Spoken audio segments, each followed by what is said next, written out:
सगळ्यांना श्री स्वामी समर्थ. आज आहे गुरुवार आणि गुरुवारचं आज माझं लवकर उठून सगळं काम झालेलं आहे. तिथून साडा सारवण केलंय, टोपलंभर भांडे घासले, तर मस्तपैकी असा गॅस चांगला घासून धुवून घेतलाय, चुलीला पत्रा दिलाय आणि माझ्या नवऱ्याने तोपर्यंत मी कशी काम करते ते सगळं बघून घेतलं माझ्याकडं. आणि आता आंघोळ बिंघोळ करून आवरून आता चहा टाकून रांगोळी दारात काढायची. आणि 2 ब्लाऊज रात्री कटिंग करून ठेवले, ते ब्लाऊज 2 वाजेपर्यंत कंप्लीट करायचे. बघा आज माझं दिवसाचं रुटीन सुरू झालंय. काम आता म्हणजे सकाळचं तर काम झालं, सारूचं काम होणं लय महत्वाचं आहे. सकाळ सकाळ फ्रेश वातावरण दिसतं, सगळ्यांना एवढं मोठं आहे की झाडायचं हे सारवायचं इतकं डोक्याला टेन्शन आहे ना. बघा किती सकाळ सकाळ छान वाटतं एकदम, असं किती भारी वाटतं सारवीला. सारविताना कसं होतंय तोंड आता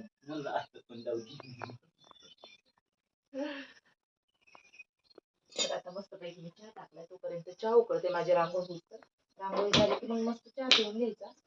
बाकीचं आवडायला किती येतं जानूची आंघोळी करून जानू पूजा वगैरे करून तोपर्यंत मी स्वयंपाक उरकणार आहे. स्वयंपाक उरकून ब्लाऊज शिवायला बसणार आहे. नाहीतर मी चहा पिऊन पण बसू शकते ब्लाऊज शिवायला. एक ब्लाऊज कम्प्लीट होतो 10-11 वाजेपर्यंत. आता वाजले 8-8:30. बघा मैत्रिणींनो, अशा प्रकारे आता माझी रांगोळ काढून झालेली आहे. आता बघा इथली झाली, आता दरवाजाच्या तिथं पावलं काढणार आहे आणि मशनीवर बसणार आहे. एका दिवशी मोठी मोठी काढते बघा, एखादी नाही हो, मला जसं मूड असते तशी काढते. आज गुरुवार आहे, छानपैकी दारामध्ये रांगोळी दिसली की असं मन माणसाचं येणार जाणार बघूनच प्रसन्न होतंय, असं छान वाटतंय. नक्की कमेंट बॉक्स मध्ये सांगा की रांगोळी कशी वाटते, कशी नाही माझी काढलेली.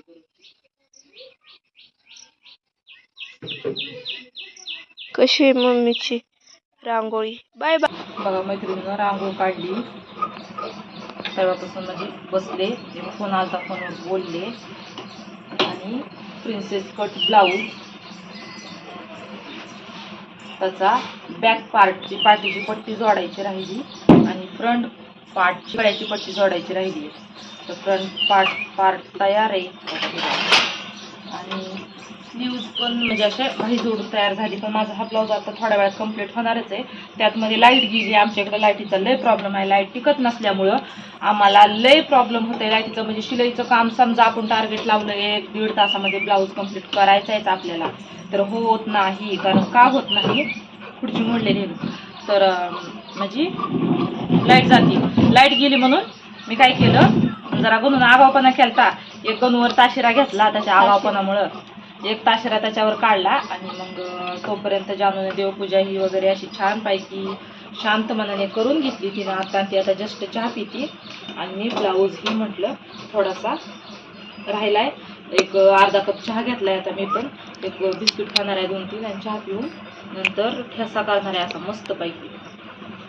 मस्तपैकी छान असा कांदा, आपलं कांदाच म्हणते सॉरी,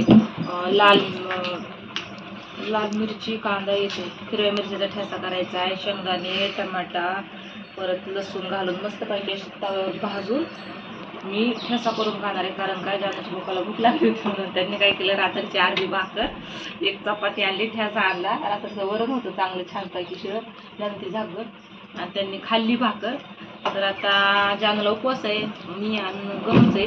तर माझा बेत आहे गरम गरम असं ठेसा बनवायचा आणि ठेशाबरोबर एखादी ताजी भाकर बनवायची आणि ठेसा आणि भाकरी खायची. आजचा बेत माझा ठेसा भाकरीचा आहे. संध्याकाळचा बेत मटकी आणि मसाला भात आणि चपातीचा आहे. आता ही चहा वगैरे पिऊन झाल्याच्या नंतर थोडा ब्लाऊज कंप्लीट झाला तर झाला. लाईट जर गेली तर उठणार आहे. आणि भरपूर असे कपडे आहेत, आबाळाचं वातावरण आहे, कपडे भिजत घातले तर 2 वाजता महाग पाणी आलं तर ठीक, नाही तर उठून पुन्हा कपडे धुणार आहे. 2 वाजायच्या आदराला तोपर्यंत हा माझा ब्लाऊज कंप्लीट होतोय. आणि बघा हा ब्लाऊज मी रात्री कापून, तर मी काय करते तुम्हाला म्हणजे एक माझ्याकडे ही आहे पद्धत आहे, मी ती करते. आता कोणी मैत्रिणी टेलर मैत्रिणी करीत असतील, अगर नसतील करीत, हे काय मला माहिती नाही, पण एक म्हणजे मी करते म्हणून तुम्हाला सांगते. आता ही कपडा इतका सुळसुळीत आहे बघा, लय सुळसुळीत आहे. ह्याला टाप शिवताना इतका प्रॉब्लेम होतोय ना, कुठेतरी गोळा होतोय, काहीतरी होतंय, सरकत नाही. तर मी ह्याच्यासाठी काय करते, मी ह्या कपड्याला एकदम प्लेन बसण्यासाठी आपला फेविकॉल असतो ना 10 रुपयाचा, आणि अस्तर आणि फेविकॉलनं ब्लाऊज कटाई केल्याच्या नंतर चौकून एक म्हणजे असं टिपके दिल्यावर करते आणि त्याच्यावर तो अस्तरला टिपके देते आणि आपला जो ब्लाऊज पीस असते त्याच्यावर तो पलटी मारून असा प्लेन टाकते. कसलीच गुढी पडत नाही, ब्लाऊजला झोळ येत नाही, काय नाही. म्हणून एक मला सोपी पद्धत माझी मला वाटते म्हणून मी करते. म्हणजे असं ब्लाऊज बिघड दिसत नाही, अगर कुठं वरी फुगा आल्यावर दिसत नाही. एकदम ती पद्धत करते बघा मी. भाईला नाही करीत, फक्त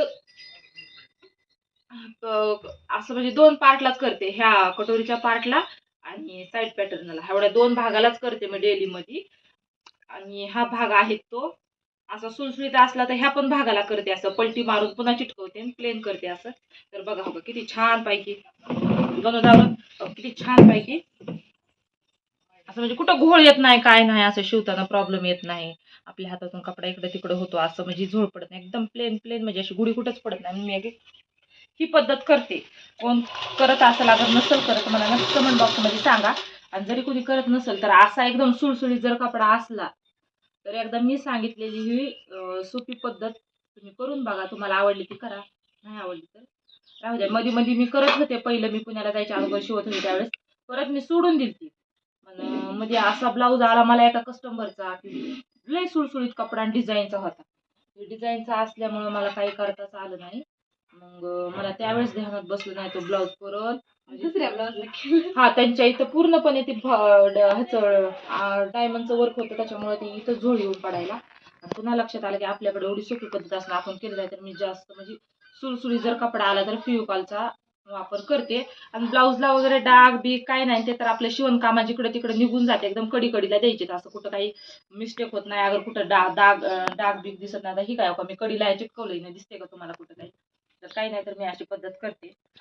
जर तुम्हाला पाहिजे असेल तर मी कमेंट बॉक्स मध्ये कळवा. आता बघा मी तिथलं जाणू पिवळ्या ब्लाऊजचे पार्ट दिलं. प्रत्येकाची एक एक कला असते, जशी तुझी आताची कला आहे ना तशी. कुठल्या ते पिवळ्याला जोडून ठेवलं कटोरी साईड जोडलीच राहते, कटिंग करायचं राहिले फक्त भाईला आणि ह्याला करीत नाही. हो का कटोरी स्लीव्हजला करीत नाही, ह्याला बॅक साईडला करीत नाही. हो का, हे बघा तुम्ही म्हणताल हो का ही काही शिवलेलं नाही. आता इकडून तरी निघाले, मला वाटतं फेविकॉल कमी पडला असेल, थोडासा चिटकवला होता. ही बघा असं चिटकवून घेते आधी आणि सुकू देते. म्हणजे ज्यावेळेस मी ब्लाऊज कापते ना त्यावेळेसच लगेच टाकते आणि असं प्लेन टाकून देते. हो का इतकं म्हणजे इतकं प्लेन असं म्हणजे अशी गुढीच पडत नाही शिवण्याची. जास्त आपल्याला असं कपडा सारू गरज लागत नाही. एकदम असं ते अस्तर हे करायचं आणि पलटी मारायची, छानपैकी असं म्हणजे गुढी नाही पडत नाही. अशा सुळसुळीत कपड्याला असं करते. तर नक्की कोणी करत असेल तर नक्की मला कमेंट बॉक्समध्ये सांगा की ताई मी पण करते म्हणून. मी करते म्हणून तुम्हाला सांगितलं. तर आता हा ब्लाऊज कंप्लीट झाल्याच्या नंतर हा ब्लाऊज मला कंप्लीट करायचा आहे. उद्या मला संध्याकाळ टाकतो ह्याच मापाचा अजून एक ब्लाऊज कंप्लीट करायचा आहे. साड्या पिकोफॉल करायच्या आणि त्यातमध्ये इमर्जन्सी ब्लाऊज आता मी जस्ट जाऊन माप घेऊन आले त्यांचं. हो का हाताचा ब्लाऊज आहे, त्या पुण्याचे कस्टमर आहेत, तर त्यांनी हा ब्लाऊज रेडी करून मागितलाय. परत म्हटलं संध्याकाळी आल्यानंतर अजून दुसरे ब्लाऊज आणि साड्या तुम्हाला पिकोफॉलला आणि ब्लाऊज शिवून म्हणजे अधिक महिन्यातलं त्यांना साडी त्यांच्या आईने घेतलेली ते अजून ती द्यायची. दिवाळीतल्या साडीचा ब्लाऊज तिचा ती रेडी करून द्यायचा आहे. हा रेडी करून द्यायचा आहे, हा एक रेडी करून द्यायचा, अजून एक रेडी करून द्यायचा. म्हणजे 3-4 ब्लाऊज मला उद्या दुपारपर्यंत म्हणलं तरी ना, आज संध्याकाळपर्यंत म्हणलं तरी चालतंय की ओके करून ठेवायचं. म्हणून मी आज माझं म्हणजे घरातलं थोडं आवरावरी झाल्याच्या नंतर बसले आणि घरातलं काम मी आता उठत बसत करते. डेली मशिनीवर बसून राहत नाही, कारण का मला सगळीकडं म्हणजे असं सारखं बसू वाटत नाही मशिनीवर, मानालाही त्रास होतोय. म्हणजे माझ्या ऑलरेडीच मला गॅप आहे हातामध्ये, त्याच्यामुळं